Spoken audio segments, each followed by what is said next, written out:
In this video, I'll show you how to change your download settings and also find your download location or files you download on Microsoft Edge browser. Simple and easy.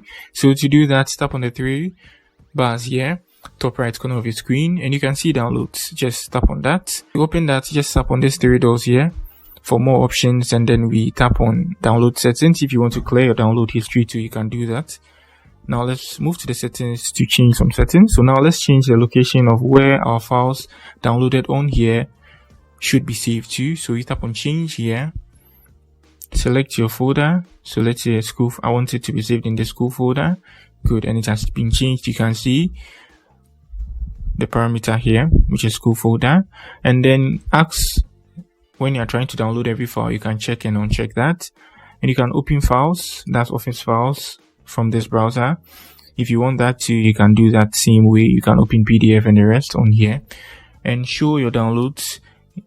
Show when your download starts. That one too is important. You can also check and uncheck that. So I think I've showed you guys everything, and I've showed you guys how to clear your download history too as well, and how you can change the location and how you can do a lot of stuff. So that's it on how you change your download settings on Microsoft Edge browser. If you are new here, you give me a like, subscribe to the channel. Peace.